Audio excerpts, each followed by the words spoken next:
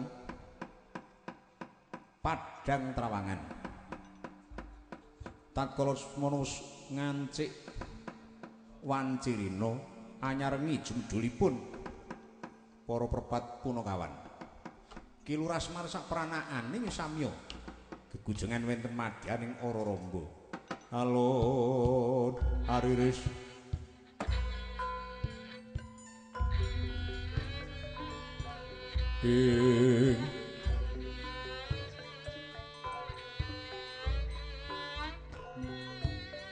tunjung bang teratet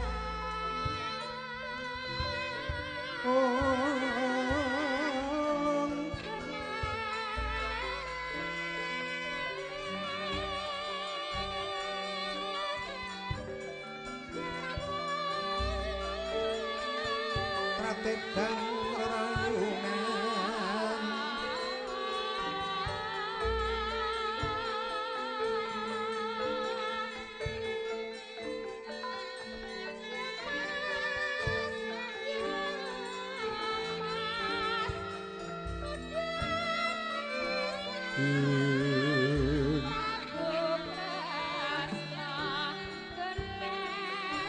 Pratemas pacar banyu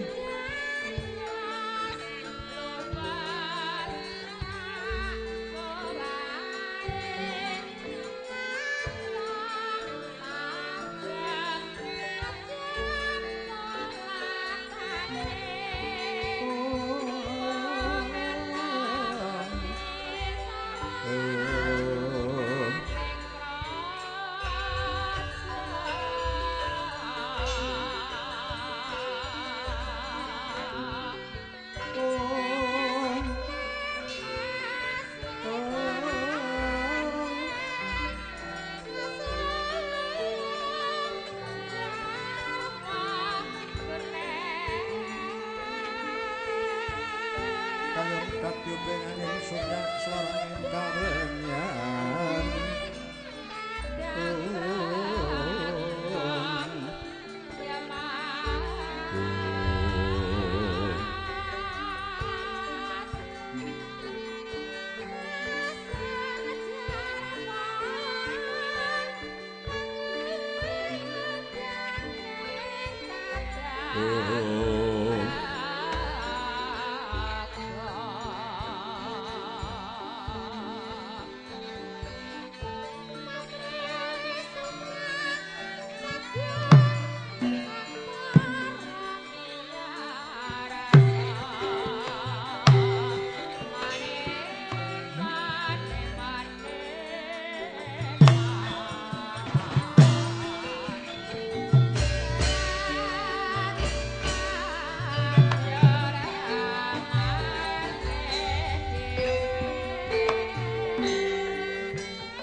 Kang Gareng lan adhiku Bagong.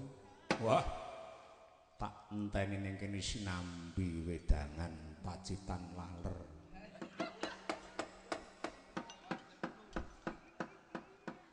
Sekarang yo nyambut gawe kangger bareng karo sedulur yoga mongko sarep ngene iki wah. Seneng aku. Sing ngedram ana dhewe, sing gerong khusus ana dhewe, sing tukang jupuk-jupukke wayang ya siaga. Apa ora seneng? Ibu-ibu waranggana ana papat cacahe. Pengin tak kanthi sowan ana dalem Pedukuhan Kamal, ana daleme Bapak Dukuh Kamal, Bapak Suratman. Inging tatkala sasi kang wis kawuri utusan karo adhiku Dimas Icuk Sugiarto. Mula asmane Icuk Sugiarto kuwi nalika laire adhiku Yayi Mas Icuk Sugiarto kuwi pas bareng karo nalika semana kondang-kondange nek ora kleru petenis wae. Njur kanggo pengeling-eling diparingi tetenger asma Icuk Sugiarto. Apik. Kuwi kepetung jeneng sing wis maju. Nek ibu-ibu waranggana kuwi asmane nek biyen janjane nalika laire iki urung kaya nalika ning panggung bareng dadi sinden dilalai kondang salin jeneng kabeh. Sing kiwa dhewe kae saiki asmane Bu Marsih. Monggo biyen Mardilah.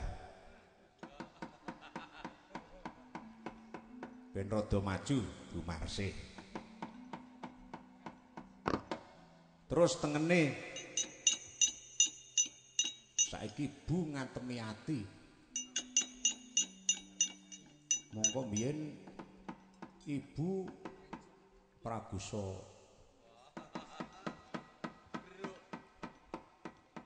Ibu Pragusa Beruk. Luwe-luwe sing ana tengene Bu Ngatemi kuwi biyen jenenge Tuyem. Terus ganti jeneng Krisnawati. Waduh. Jaman biyen ki jeneng ki isih nganggo yem-yeman. Sing ana tengenku ki biyen jenenge Lasiem. Terus saiki nganggo jeneng Lasmini. Wah. Kanca-kanca wiyaga semono uga. Do ngetokke raine dhewe-dhewe wong disyuting. Sing adat sing wis iket sing anyar tau metu saiki metu. Lendandake saka Pathen. Ikete sing bunange ning koncare ombo sesisih.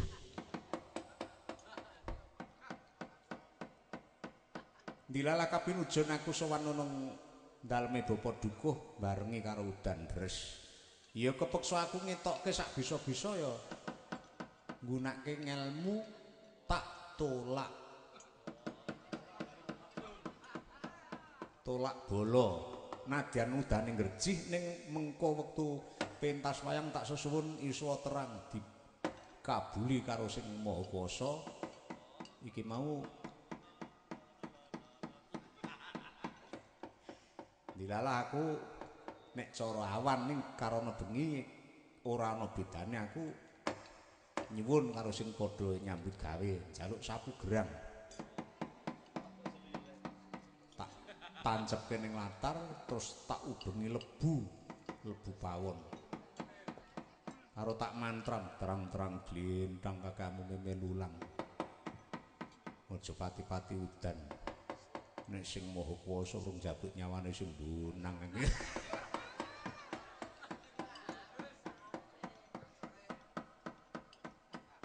Karang ya dikabuli dilalae terang temenan.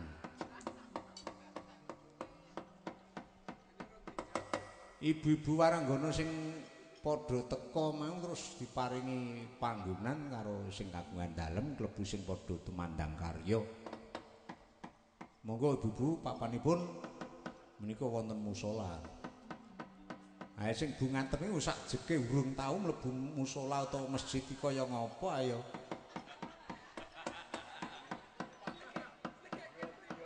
Dingak-dingu ha beda karo aku.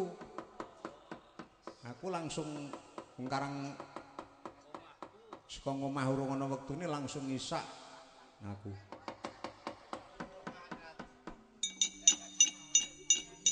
Ning masjid. Ibu-ibu waranggana kaya iso bareng-bareng wis diwenehi papan panggonan. Bu mangke nek ajeng rias nek ajeng Jawi mpun wonten panggenane le wangsulan Bu Ngatemi. Nyuwun pangapunten Pak, mbok nek saged nedhi rene Pak.